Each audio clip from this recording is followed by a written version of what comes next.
అది లెక్క వెలకట్టలేము మనం, అది వెలకట్టలేం. అనంతమైనటువంటి దివ్య శక్తితో ఇక్కడ ఉన్నటువంటి జ్యోతిర్మయాన్ని మనం పూజిస్తున్నాం. ఈ జ్యోతిర్మయాన్ని పూజించడానికి నీ నా మన అందరూ ఎటువంటి భేదాలు లేవు. ఫస్ట్ నుంచి కూడా బాబాజీ చెప్పేవారు, కులము వద్దు, మతము వద్దు, జాతి వద్దు, ఎటువంటి జీవికి కూడా భేదం వద్దు. ఈ భేదాభిప్రాయం ఉన్నంతకాలం కూడా ఈ సృష్టిలో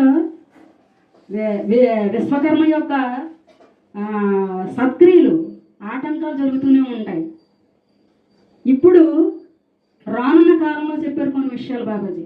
రానున్న కాలగడిలో సర్వమత సమన్వయంలో ఉన్నటువంటి ప్రతి జీవి కూడా సృష్టికర్తను ఆరాధించబోతుంది. నన్ను కాదు ఆరాధించడం, సృష్టికర్తని ప్రతి జీవి కూడా ఆరాధించబోతుంది. ఆరాధన అంటే హృదయానికి కింద ఉన్నటువంటి నాభి నుండి ప్రారంభమైనటువంటి ఒక తపన.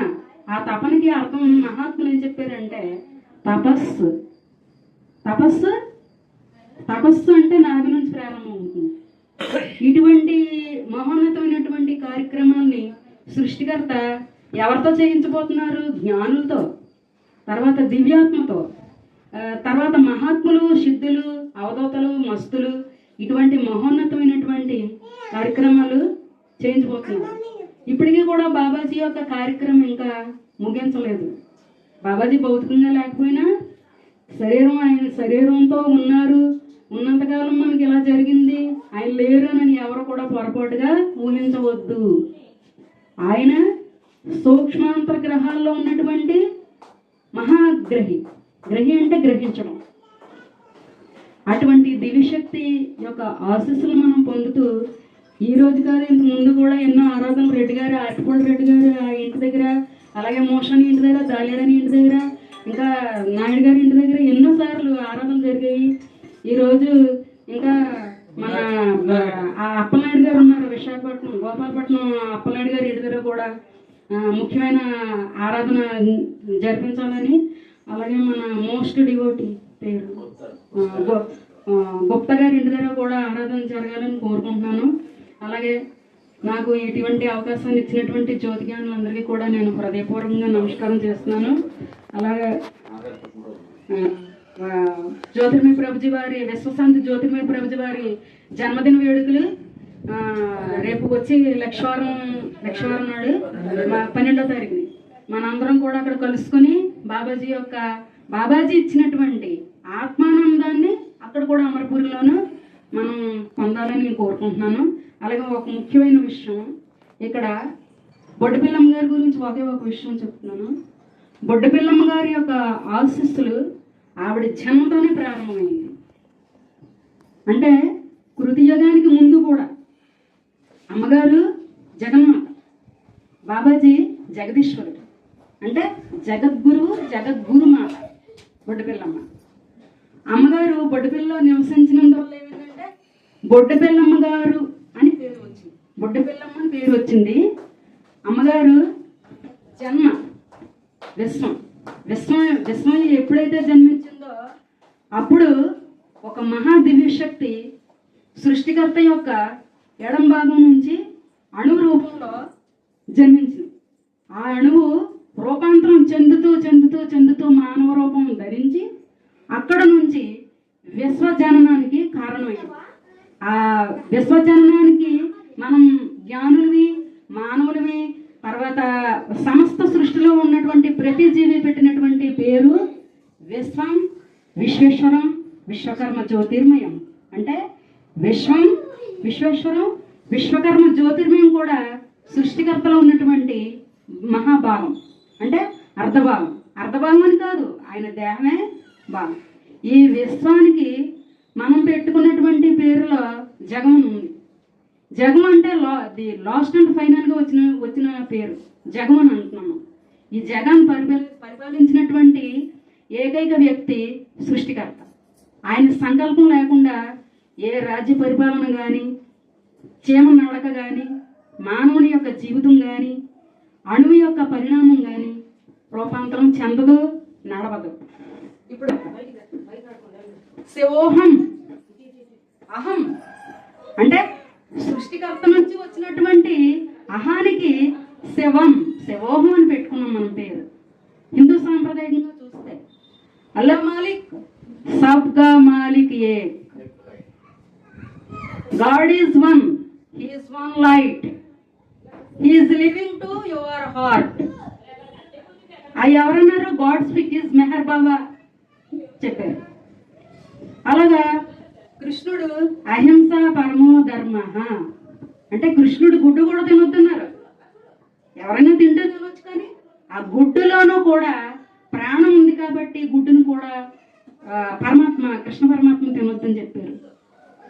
ఎప్పుడో ఆదిమానవుడు తన యొక్క ఆకలిని తట్టుకోలేని టైంలో రక్త మాంసాలతో కూడినటువంటి ఆహారాన్ని సేవించాడేమో, కానీ ఇప్పుడైతే ఆదిమానవుడి ఆత్మ కూడా ఒక జ్ఞాని కింద మారి యుగ యుగాల నుంచి కూడా ఏ విధంగా ప్రబోధిస్తుంది?